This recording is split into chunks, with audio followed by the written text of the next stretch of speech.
श्रीराम आपल्या सर्वांच्या हृदयस्थ वसणाऱ्या आत्मारामास साष्टांग प्रणिपात करून गोस्वामी तुलसीदास रचित श्री रामचरितमानस या ग्रंथातील जो द्वितीय सोपान अयोध्याकांड याचं आपण चिंतन करत आहोत. सज्जन हो, हे आपलाच कथा चिंतन क्रमांक 653. आपण गेल्या चिंतन प्रवाहामध्ये या अयोध्यावासियांच्या निर्मळ मनाची जी या गोस्वामीजींनी या चौपायांमधून आपल्याला चुणूक दाखवली त्याचा थोडासा मागोवा घेण्याचा प्रयत्न केला. अयोध्यावासी भरतजींच्या समवेत या चित्रकूट पर्वतावरती आलेले आहेत. गुहा वृक्षाखालची सावली पाहून जिथं मिळेल तिथं हे अयोध्यावासी निवास करत आहेत. सर्वजण खरं तर अत्यंत संपन्न सधन असलेले हे अयोध्यावासी, परंतु आपल्या देहाला सर्व प्रकारचे कष्ट देत या चित्रकूट पर्वतावरती आपल्या स्वतःला उपासनेमध्ये कसं मग्न ठेवत आहेत.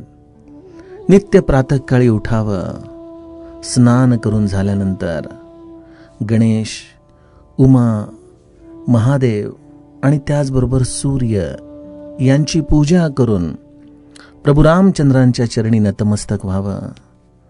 आपला आराध्य विष्णू देवताला अत्यंत मनापासून प्रार्थना करावी की प्रभू रामचंद्र अयोध्येला परत येऊ देत. जानकी माता या आम्हाला राणी रूपामध्ये अयोध्येमध्ये पाहू देत. अयोध्येमध्ये सर्व संपन्नता सुख पुन्हा येऊ दे. सर्व आनंद या अयोध्येमध्ये भरून जाऊ दे. भरतजींना प्रभू रामचंद्रांनी युवराज पद द्यावं आणि हा सर्व आनंद आम्हाला मंत्री गुरु यांच्या समवेतच अयोध्येमध्ये पाहायला मिळो. आणि या आनंदोत्सवाला पाहत पाहतच आयुष्याच्या एका टप्प्यावरती या देहाने जरी आमचा त्याग केला तरी मग आम्हाला या जीवनाची कृतकृत्यता मिळाल्यासारखी वाटेल. अशा या अयोध्यावासियांच्या मनाचा अत्यंत निर्मळ भाव सज्जनो आपण कालच्या टप्प्यामध्ये पाहिला. जे अयोध्यावासी आपल्या लौकिक अर्थाने सर्व गोष्टींचा त्याग करून प्रभू रामचंद्रांच्या जवळ आले होते, ते खऱ्या अर्थाने विशेषत्वाने प्रभू रामचंद्रांचे प्रिय होते.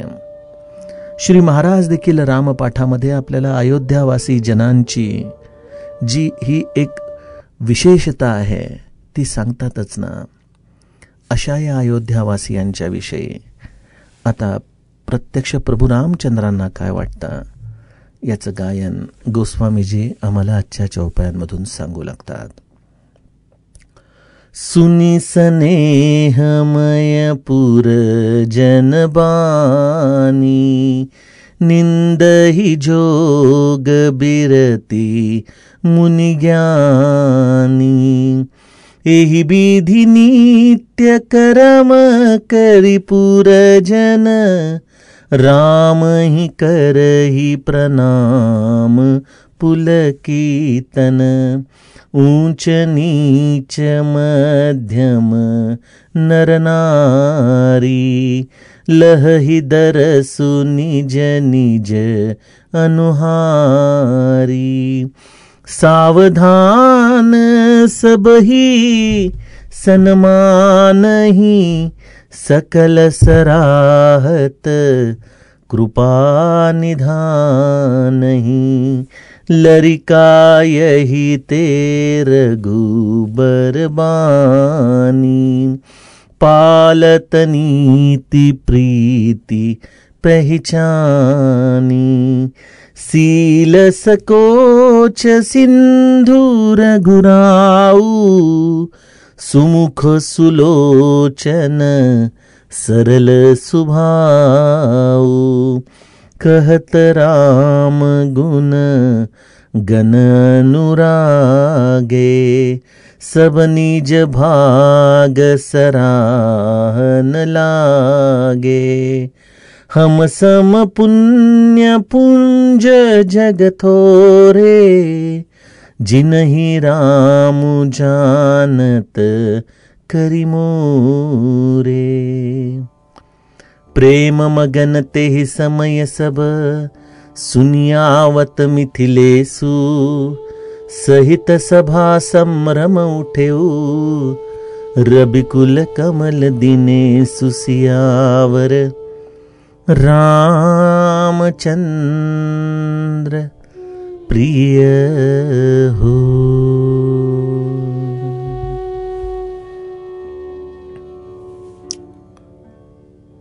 सज्जनो, आपण परमार्थामध्ये जे काही साधन करत असो, मग जो कुठला आपला मार्ग असेल, जे कुठले आपल्या सद्गुरूंनी दाखवलेलं साधन असेल, या सर्व साधनेच्या आधाराने भगवत प्राप्ती हेच आमचं ध्येय आहे. परंतु भगवंताची प्राप्ती म्हणजे नेमकं काय, या प्रश्नाचा जर आपण विचार केला, जर त्याच्या काही बाह्यांगाच्या आधाराने खुणा शोधायला गेलो, तर एक केवळ अनुर्वाच्य अशी स्थिती येते. समर्थ देखील आपल्याला म्हणतात ना की ब्रह्म अनुभूती म्हणजे नेमकं हे, असं कुठलंही विशेष लक्षण दाखवून आपल्याला या ब्रह्मस्वरूपाची अनुभूती झाल्याचं आपण खूणगाठ बांधू शकत नाही. याचं कारणच मुळी असं आहे की हे सर्व तद्रूपतेचं शास्त्र आहे. तिथं जाणायला जे मन असायला हवं, ते मनच त्या ब्रह्मस्वरूपाशी जेव्हा संलग्न होऊन जातं, तेव्हा त्याच्या खुणा बाह्यांगाने दाखवण्यासाठी वाहक तो कोण असणार. त्यामुळं या ब्रह्मस्वरूपाची अर्थातच भगवंताची प्राप्ती याची निश्चित अशी कुठली खूण नाही, परंतु हो, त्याची एक सीमारेषा मात्र आहे बरं का. म्हणजे त्या सीमारेषेपर्यंत आल्यानंतर आपण निश्चित समजू शकतो की आपण या ब्रह्मसुखाच्या अगदी निकट आलेलो आहोत. आणि ती देखील बाह्यांगाच्या आधाराने फार कमी लोकांना कळू शकते. कुठली खूण असेल ती खूण आहे अत्यंतिक परम निर्मळ मनाची. ज्याचं मन अत्यंत निर्मळ झालेलं आहे, तोच या ब्रह्मसुखाच्या सीमेपर्यंत आलेला आहे. ज्या निर्मळ मनाला स्वतःला काही पाहिजे हा भावच उरलेला नाही, ज्याला केवळ आणि केवळ आपल्या आराध्याच्या सुखामध्येच आपलं सर्व सुख सामावलं आहे याची जाणीव आहे, ते निर्मळ मन आहे. बघा, या अयोध्यावासियांची अवस्था किंवा द्वापार युगामध्ये आलेल्या श्रीकृष्णाच्या निकट असलेल्या वृंदावनातल्या गोप गोपिकांची अवस्था, यांचं कुठलं साधन होतं असं वेगळं, कुठली तपश्चर्या होती. कदाचित अनंत जन्मांची तपश्चर्या घेऊनच त्यांना हे स्वरूप या लीला मध्ये पात्र म्हणून मिळालं, यात काही शंका नाही. कारण भगवंताच्या निकट देहाने सहवास मिळणं हे काही एका जन्माचं सुकृत नाही. परंतु भगवंताच्या इतक्या निकट असलेल्या या सर्व गोप गोपी म्हणा किंवा या अयोध्यावासियांच्या या सर्व चित्त प्रवृत्तींची जी लक्षणं आपल्याला गोस्वामीजी किंवा श्रीमद भागवत सांगतं, त्यावरून आपण हे समजून घेऊ शकतो की भगवत प्राप्तीची सीमारेषा म्हणजे निर्मळ सहज मन, जे सर्व प्रकारच्या कपटांना त्यागून, कोणाच्या विषयी क्रोध, कोणाच्या विषयी मत्सर आपल्या हृदयामध्ये न ठेवता, आपल्या स्वतःच्या स्वार्थाला तिलांजली देऊन भगवंताच्या इच्छेमध्ये राहतं, ज्याला केवळ आपल्या भगवंताच्या या सुखासाठीच आपल्या स्वतःचं अस्तित्व आहे, याचं त्याला देहभान झालेलं आहे. आपण अयोध्यावासियांचं तर हे चरित्र कालच्या टप्प्यात बघितलं की ते सर्व प्रकारच्या पूजा पाठ झाल्यानंतरही केवळ आपल्या प्रभू रामचंद्रासाठीच पदर पसरून आर्ततेने विष्णूच्या समोर देखील आपल्या मनातला भाव व्यक्त करतायत. गोप गोपींना देखील श्रीकृष्णाला थोडासा जरी काही त्रास होत असेल तर त्यांच्या अंतःकरणात होत असलेली ही सर्व प्रकारची यातना ही आपल्याला श्रीमद भागवत किंवा श्रीकृष्णाचं चरित्र दाखवत असते. श्री महाराजांच्या बाबतीमध्ये जर बोलायचं झालं तर ज्या श्री महाराजांनी आपल्या काही परमशिष्यांना हृदयामध्ये स्थान दिलं, त्या सर्व परमशिष्यांच्या जीवनामध्ये देखील आपल्या अस्तित्वाचं एकमेव कारण होतं आणि ते म्हणजे श्री महाराजांचा सहवास, त्यांची असलेली ही शरीराची अनुकूलता. पूज्य ब्रह्मानंद महाराज आपल्याला हे जे वाक्य सांगतात की महाराज जर मला काही द्यायचंच असेल तर माझं मागणं बंद करा, यामध्येच या ब्रह्मानंदांच्या अंतरंगामध्ये लपलेला हा गोप गोपिकांचा किंवा अयोध्यावासियांचा भाव आपल्याला लक्षात येतो. जेव्हा पूज्य भाऊसाहेब केतकर आपल्या मृत्यूच्या विषयी देखील बोलताना म्हणतात की त्याला घाबरायचं काय, आत्ताही श्री महाराजांच्या जवळच आहे आणि हा देह सोडल्यानंतरही त्यांच्याच जवळ जाणार आहे. यामधून त्यांच्या अंतःकरणामध्ये असलेली आपल्या प्रभूच्या विषयीची संलग्नता हेच आपल्याला त्यांच्या परमचित्त शुद्धीचं प्रगटीकरण करून दाखवत असतं. जेव्हा पूज्य आनंद सागर आपल्या अंतकाळी म्हणतायत की माझी कुठेही चिरापंती नको, माझी कुठेही समाधी नको, मला जर पाहायचं असेल तर केवळ ब्रह्मचैतन्याच्या चरणी बघा, यामधून देखील आपल्याला आनंद सागरांचा वैराग्याचा हा अग्नी आयुष्याच्या अंतिम क्षणांमध्ये देखील कसा प्रज्वलित होता हेच कळून येतं. किती उदाहरणं द्यायची हो, ज्यांना ज्यांना म्हणून श्री महाराजांनी आपल्या हृदयात स्थान दिलं. मला तर असं वाटतं की त्यांनी आपल्या स्वतःच्या अस्तित्वाला इतर कुठं स्थानच ठेवलं नव्हतं. कुठल्या गोष्टीसाठी जगायचंय, काय प्राप्त करायचंय, केवळ आपल्या सद्गुरूची कृपा, त्यांचं सान्निध्य, याच्या पलीकडे ज्यांना काहीच नकोय अशा या संतांनाच श्री महाराजांनी आपल्या हृदयात स्थान दिलं.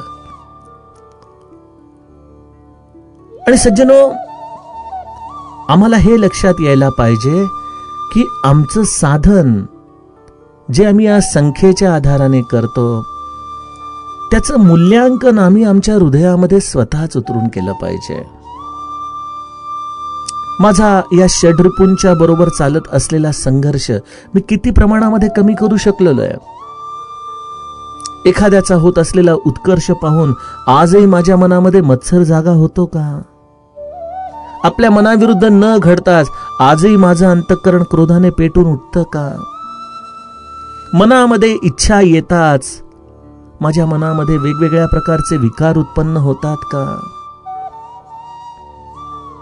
एखाद्या गोष्टीच्या प्राप्तीमुळं मला कर्तेपणाचा मद येतो का? या सर्व गोष्टींचं मोजमाप साधकाने स्वतःशी करायचंय. हीच साधकाची खरी अंतरयात्रा आहे. आणि जेव्हा लक्षात येतंय की दुसऱ्याच्या प्रसन्नतेमध्ये माझा आनंद आणखीन द्विगुणित होतो, समजावं की आपला प्रवास हा योग्य दिशेने चाललेला आहे. मनाविरुद्ध गोष्ट घडल्यानंतरही क्रोधावरती नियंत्रण ठेवून आपल्या भावभावना स्पष्ट शब्दामध्ये सांगता येतात का? एखाद्या गोष्टीचा खेद करून आपण आपल्या स्वतःला किती पद्धतीने जाळत असतो याचं देखील आपण मोजमाप आपल्या हृदयामध्ये करावं. आणि सज्जनो, या सर्व गोष्टीच आम्हाला नामाच्या आधाराने साधायच्या आहेत बरं का. बऱ्याचदा आम्ही नामस्मरण देखील एखाद्या शारीरिक कवायतीसारखं करतो. आजचा जप आम्ही करून टाकला, हे उपकार नाही आहेत. हे नित्य औषध आहे आमच्या या षड्विकारांच्या रूपी असलेल्या या रोगावरती घेण्यासाठी. स्वतः मोजमाप करून पाहिलं पाहिजे. आणि हे किती औषध घेतल्यानंतर हे षड्विकार आटोक्यात येतील याची खरंच संख्या ठरलेली नाही, कारण हा सर्व कॅरी फॉरवर्ड बॅलन्स आहे जन्मोनजन्मीचा. काही लोकांच्या आयुष्यामध्ये ती घटिका अगदी सहजपणे आयुष्याच्या अगदी सुरुवातीलाच येते, तर कित्येकांना आयुष्याचा अंतकाळ जवळ आला तरी या षड्रिपूंच्या बरोबर चाललेल्या संघर्षामध्ये म्हणावी तशी प्रगती करता येत नाही.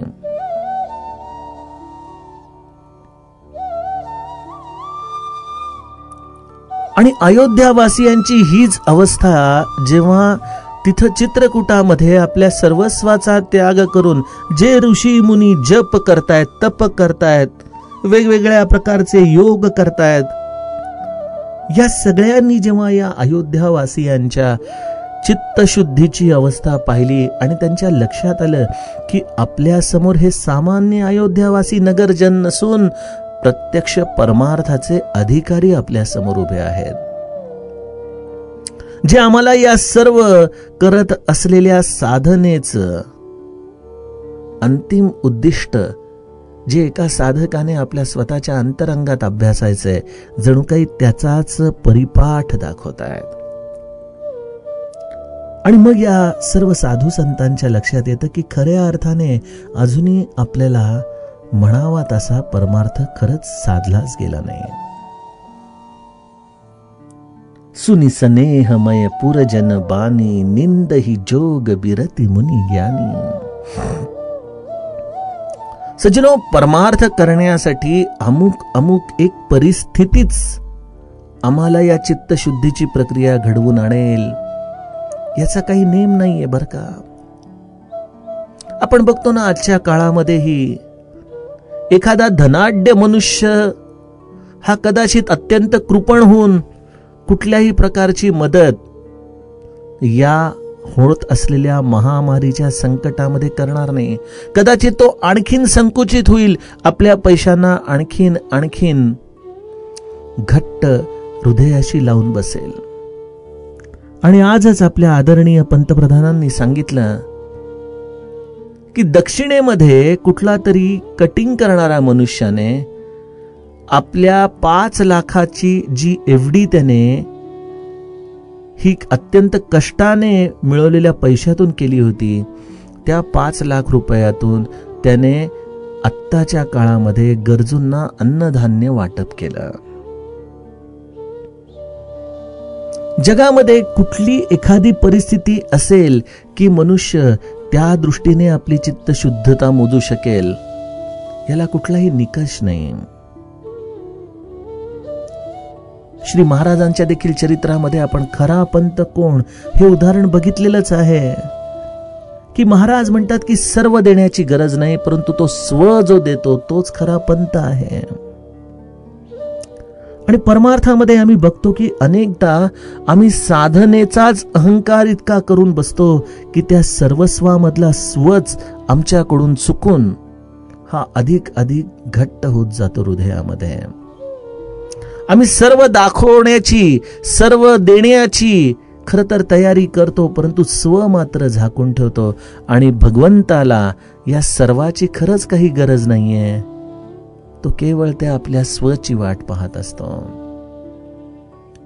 आणि हा स्व वनामध्ये जाऊन, पर्णकुटीमध्ये राहून, गिरी कंदरांमध्ये राहून, गुहांमध्ये राहून, एकांतामध्ये राहून जाईल का जनमानसामध्ये राहून सर्व प्रपंच करत असताना जाईल, याविषयी असं कुठलंही आपल्याला एकच एक मार्ग असा दाखवता येऊ शकत नाही. दुर्वास मुनींचं आपण पाहिलं, तपस्वी मुनी. अंबरीशाचं चरित्र आपण नित्य वारंवार या रामचरित मानसमध्ये जेव्हा जेव्हा चिंतन करायला घेतो तेव्हा लक्षात येतं की अरे, एवढे तपस्वी, परंतु तरी देखील आपल्या संतापावरती ते काही केल्या विजय मिळवू शकले नाहीत. आणि तेच राजा जनकाच्या बाबतीमध्ये आपण पाहतो की सर्व प्रकारच्या संपन्नतेमध्ये राहूनही जो विशेषत्वाने विदेही राहू शकतो, ज्याला या विदेहत्वासाठी कुठंच जावं लागत नाही,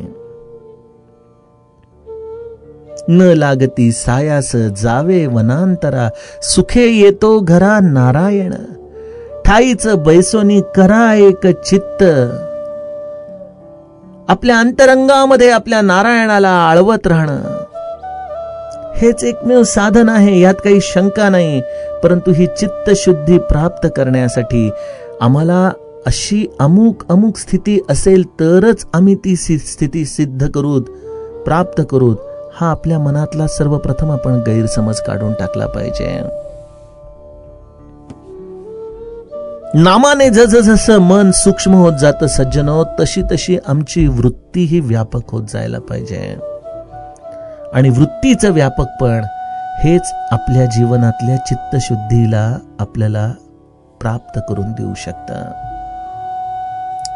अयोध्यावासियांना ही सहजपणे प्राप्त झालेली स्थिती त्यांच्या या प्रेममय वाणीमधून या ज्ञानी मुनींनी जाणली आणि त्यांना वाटलं की आपण व्यर्थच उगीच या योग आणि वैराग्याच्या आधाराने जीवन क्रमत राहिलो. हे सर्व साधन करूनही आम्हाला ती चित्तशुद्धी अजूनही प्राप्त झाली नाही जी या अयोध्यावासियांना झाली आहे. आपण म्हणाला हो, हे कसं सिद्ध होतं? तर ज्याला आपण करत असलेलं साधन हे दुसऱ्याच्या साधनापुढं फिकं वाटतं, अर्थातच तिथं एक प्रकारे स्पर्धा ज्याच्या जीवनामध्ये निर्माण होती, इथंच आपल्याला त्यांच्या चित्तशुद्धीची अवस्था कळू शकते. अयोध्यावासी त्यामुळे प्रभू रामचंद्रांना अत्यंत प्रिय आणि अयोध्यावासियांसाठी त्यांचा सर्वस्व जीव की प्राण म्हणजे प्रभू रामचंद्र आहेत.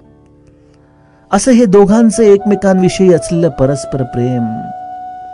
प्रत्येक जण अंतःकरणापासून आपल्या देवतांची पूजा करतात आणि तत्पश्चात वरती चित्रकूटावरती येतात प्रभू रामचंद्र आणि सीताजी यांच्या दर्शनासाठी.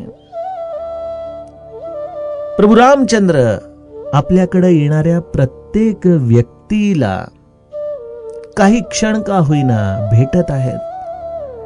आणि गोस्वामीजी किती सुंदर आपल्याला लिहून देतात, ऊंच नीच मध्यम नर नारी, लह ही दरसु निज निज अनुहारी. आणि प्रभू रामचंद्रांची अवस्था काय? सावधान सबही सन्मानही, सकल सराहत कृपा निधानही. उच्च नीच आणि मध्यम सर्व श्रेणीचे स्त्री पुरुष आपापल्या भावानुसार प्रभू रामचंद्रांचं दर्शन घेतात आणि प्रभू रामचंद्र प्रत्येकाचा सन्मान हा उचित पद्धतीने करतात. सर्वजण कृपानिधान प्रभू रामचंद्रांच्या या गुणाची प्रशंसा करत आहेत. आता इथं गोस्वामीजींनी शब्द वापरलाय उच्च नीच मध्यम नर नारी. म्हणजे अयोध्येमध्ये जे श्रीमंत होते, जे या मंत्रिमंडळामधले लोक होते, ते उंच झाले आणि सामान्य जो या समाजामधला घटक आहे तो कदाचित मध्यम किंवा त्याही पेक्षा खालच्या दर्जाचा झाला, असा त्याचा अर्थ घ्यायचा का? आणि जर तो अर्थ एवढा साधा सरळ असता तर प्रभू रामचंद्रांना त्यांच्या दर्शनामध्ये सावधानता बाळगण्याची काय गरज होती? प्रभू रामचंद्र त्या प्रत्येकाला अत्यंत सावधानपूर्वक भेटतात आणि प्रत्येकाचा सन्मान करतात. या वाक्यामध्येच एक खूप मोठं गुह्य गोस्वामीजी आपल्याला सांगू इच्छित आहेत, जे माझे श्री महाराज वारंवार सांगतात की माझ्याकडे आलेल्या मध्ये मी श्रीमंत गरीब बघितला नाही, स्त्री पुरुष बघितला नाही, वृद्ध आहे का आबाल हे पाहिलं नाही, मी केवळ त्यामध्ये माझा राम पाहिला. सज्जनो, भगवंत हा सावधानतेने प्रत्येकाचा सन्मान करतो. याचा अर्थ प्रभू रामचंद्र तुमच्या या बाह्यांगाच्या प्रभावाने कधीच प्रभावित होत नाही. तो केवळ तुमच्या अंतरंगातल्या भावनेला निरखून पाहून त्याप्रमाणे तुमचा सन्मान करत असतो. राम ही केवल प्रेम प्यारा, जान लेई जो जान निहारा. त्याला केवळ प्रेम हा एकमेव प्रसाद हवाय, बाकी त्याला कुठल्याच गोष्टीची गरज नाही. आणि प्रभू रामचंद्र ज्याच्या हृदयामध्ये जसं प्रेम आहे त्याप्रमाणे उंच नीच आणि मध्यम अशा स्वरूपाचे वर्ग करतोय आणि त्या प्रत्येकाच्या भावनेप्रमाणे त्याचा तो सन्मान करतोय. श्री महाराजांच्या चरित्रामध्ये जर आपण गेलो तर वेडे अप्पासाहेब ज्यांची समाधी गोंदवल्याच्या वळणावरती आहे, त्या अप्पासाहेबांचं चरित्र जर आपण बघितलं तर कदाचित गोंदवल्यामध्ये लौकिक दृष्टीने त्याला कोणीही सन्मान देत नसेल, प्रत्येक जण त्याला वेडा अप्पा म्हणूनच हिणवत असेल. परंतु ज्या दिवशी श्री महाराजांनी त्या बैठकीमध्ये जेव्हा अप्पा प्रवचनाला आला नाही आणि एकांकडे चौकशी केली की अरे आज माझा वेडा दिसत नाही, कुठं गेला, त्या सरशी अप्पांच्या कानावरती हे जाताच ते ज्या आनंदाने उड्या मारू लागले की महाराजांनी मला माझं म्हटलं. हाच लौकिक जीवनामधली असलेली सिद्धता, श्रेष्ठता आणि अंतरंगामध्ये असलेल्या या प्रेमाची श्रेष्ठता यामधला फरक आहे सज्जनो. आणि आम्हाला परमार्थामध्ये जर अज्ञान काही असेल तर आम्ही भगवंताला प्रभावित करायला जातो आमच्या बाह्य वेशभूषेने, आम्ही करत असलेल्या साधनेच्या आधाराने, आमच्या असलेल्या बुद्धिमत्तेच्या आधाराने. हे सर्व काही या पूजेचं साहित्य आहे. साहित्य जरी कितीही चांगलं असलं तरी त्यामुळं पूजा चांगली झाली असं म्हणता येत नाही. पूजा तर केवळ भावनेतून घडत असते आणि भगवंत नेमकी ती भावना बघून त्याप्रमाणे त्या जीवाचा अधिकार ठरवत असतो. आणि प्रत्येकाच्या अंतरंगामध्ये असलेल्या या प्रेमाच्या दिव्यतेला प्रभू रामचंद्र स्पर्श करतात. आपल्याला देखील श्री महाराजांचा अनुभव येतो ना नित्य. जेव्हा त्यांचा संस्पर्श होतो तेव्हा डोळे भरून येतात. महाराजांचं असलेलं हे अंतर्यामित्व आपल्या हृदयाला गलबलून टाकतं. आपल्याला असं वाटतं की अरे महाराज, एवढी लोक आपल्या जवळ आहेत तरी देखील तुमचं माझ्याकडे वैयक्तिक लक्ष आहे महाराज. कृतकृत्य वाटतं, धन्यता वाटते. महाराजांच्या विषयी किती बोलून किती नको असं होतं सज्जनो. प्रत्येक अयोध्यावासियाला जेव्हा प्रभू रामचंद्र त्याच्या हृदयामध्ये असलेल्या प्रेमाच्या अनुसार संस्पर्श करायचा तेव्हा अयोध्यावासियांची देखील अशीच अवस्था होऊन जायची. गोस्वामीजी म्हणतात प्रभू रामचंद्रांचा लहानपणापासून हा नियम आहे की ते केवळ प्रेमाला ओळखून समोरच्या व्यक्ती समवेत नीतीचं पालन करतात. प्रभू रामचंद्रांचं शील, त्यांचा संकोच हा एक अथांग समुद्र आहे आणि या अथांग समुद्राच्या आधाराने त्यामध्ये असणारे सर्व जीव जंतू म्हणजे जीव आहेत. जसं त्या जीवांना या समुद्राच्या पलीकडे अस्तित्व नाही त्याप्रमाणे प्रभू रामचंद्रांच्या मनाच्या पलीकडे कोणाचंही मन नाही, कोणाचाही अंश नाही. आणि त्यामुळे प्रभू रामचंद्र आपल्याच अंतरंगामध्ये असलेल्या या जीवरूपी जाणीवेचा हा प्रेमाचा अंश अंतरंगामध्ये अनुभवत असतात.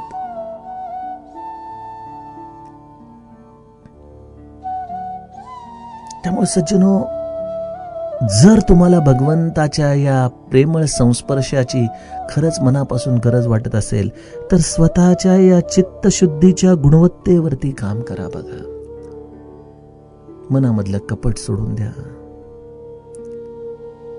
तजी मद मोह कपट छलू नाना, करऊ सद्य तेही साधू समाना. भगवंताने सांगून ठेवलंय. असे प्रभू रामचंद्र आलेल्या जीवाच्या या प्रेमाकडे पाहून जेव्हा अत्यंत प्रेम दृष्टीने त्याच्याकडे पाहायचे त्यावेळेला त्या दृष्टीच्या त्या झालेल्या क्षणाच्या अनुग्रहाने प्रत्येक अयोध्यावासी पुलकित होऊन जायचा. प्रभू रामचंद्रांच्या गुणसमूहाचं वर्णन करता करता त्याची वाणी थकायची नाही आणि तो आपल्याच अंतरंगामध्ये आपल्याच भाग्याची प्रशंसा करू लागायचा की अरे, आपल्यासारखं कोण पुण्यवान आहे की ज्याला प्रभू रामचंद्रांनी आपलं म्हटलं.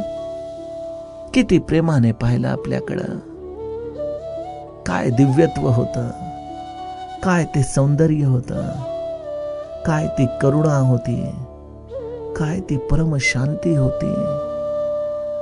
प्रभू रामचंद्रांशी झालेल्या या केवळ दृष्टादृष्टीमधून अनंत गोष्टींचा पाझर या प्रत्येक अयोध्यावासियाच्या हृदयामध्ये फुटत होता. आणि या वाणीचा आलेला बहर आपल्या जीवनाची कृतार्थता एकमेकांना सांगू लागायचा. हे या अयोध्यावासियांचं परम भाग्य या चित्रकूट पर्वतावरती राजा जनकाच्या येण्यामुळं आणखीन वृद्धिंगत झालेलं आहे. आणखीन त्यांना जास्त काळ प्रभू रामचंद्रांचा सहवास मिळालेला आहे. आणि अशा रीतीने हे सर्व प्रेममग्न झालेलं चित्रकूट, प्रभू रामचंद्रांच्या दर्शनाने कृतार्थ झालेले अयोध्यावासी आणि एका विलक्षण आनंदामध्ये प्रेममग्न झालेल्या या स्थितीमध्ये अचानक निरोप येतो की राजा जनकांचं आगमन होत आहे. जे दूत राजा जनकाला आणायला या भिल्लांच्या समवेत गेले होते ते त्वरेने राजा जनकाला घेऊन या धर्मसभेमध्ये पोहोचायच्या मार्गावर आले होते. आणि जेव्हा ही वार्ता पुन्हा धर्मसभेमध्ये आली, गोस्वामीजी लिहितात, प्रेम मगन तेही समय सब सुनियावत मिथिलेसु. आणि या प्रेमसागरामध्ये आता या विवेक वैराग्याची विदेही रूपी नदी या जनक राजाच्या रूपाने येऊन मिळणार आहे. सज्जनहो, ही वार्ता मिळताच प्रभू रामचंद्र त्वरित उठून उभे राहिलेले आहेत. आणि आता राजा जनकाचं जे आगमन होणार आहे तो कथा संवाद आपण उद्याच्या कथा प्रवाहामध्ये बघूयात. जानकी जीवन स्मरण जय जय राम.